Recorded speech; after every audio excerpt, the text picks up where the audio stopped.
But thank God, I got another opportunity in 2005.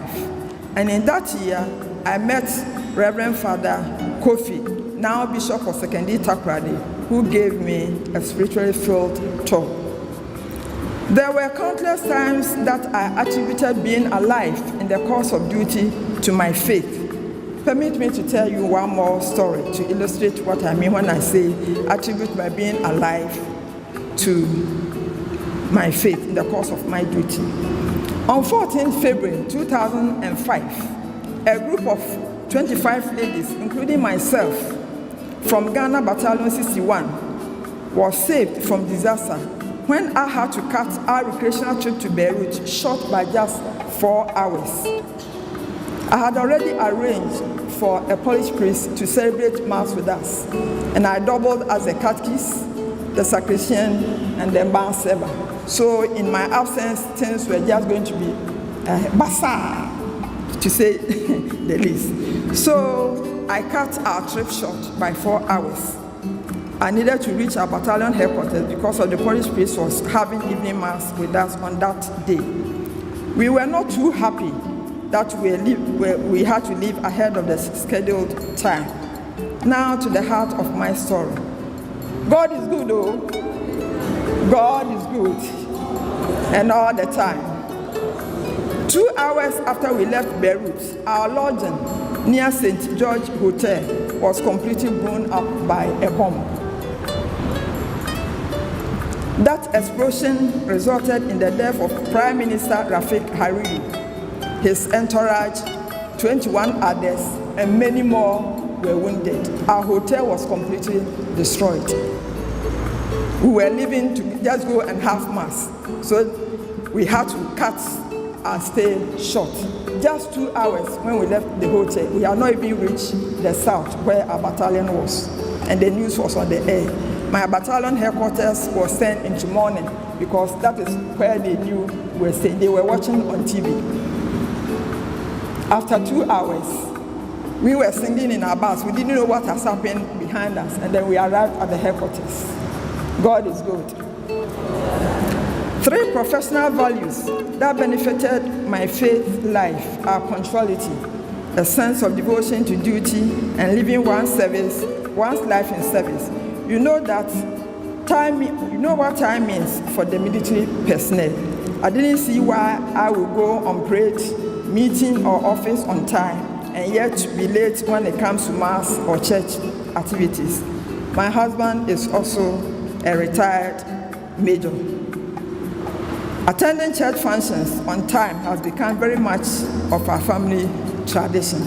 I can recall that when one of my daughters was going to have her wedding at St. Catherine, we had just moved to Teshi.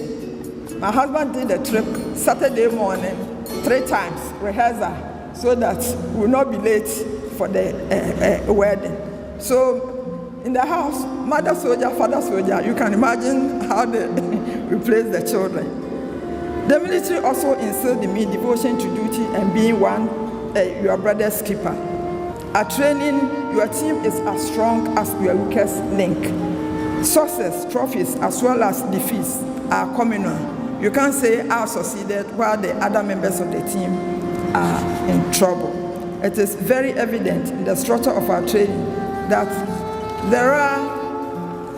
there's nothing like lukewarm or half-heartedness attitude to duty, even more so if you are an officer, because that can endanger the life of your battalion.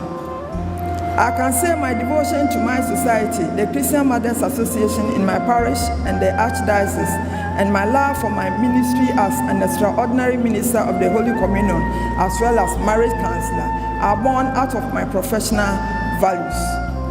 Closely related to the above is seeing my life as service to humankind.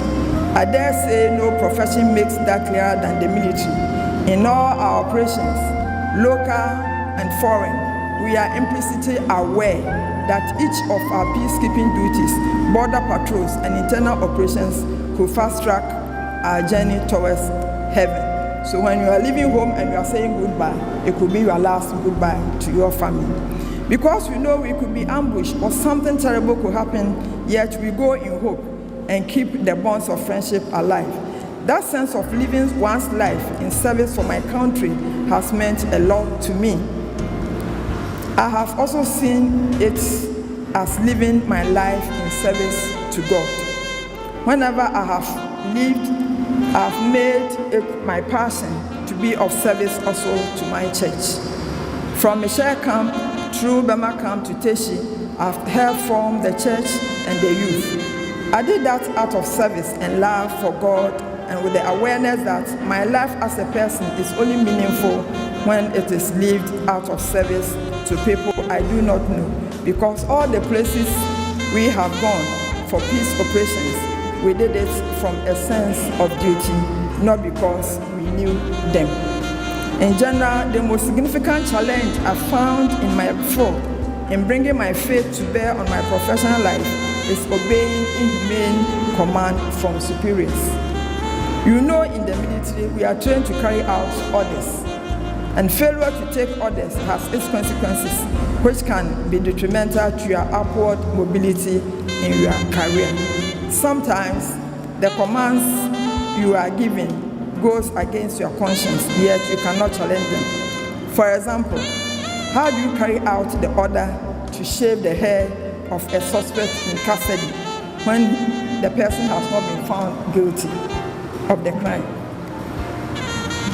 I have shared with you how my faith influenced my work and how my work also impacted on my faith, and in my little way, how God has saved me and brought me this far.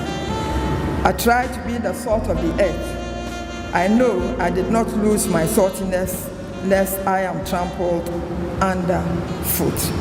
God is good.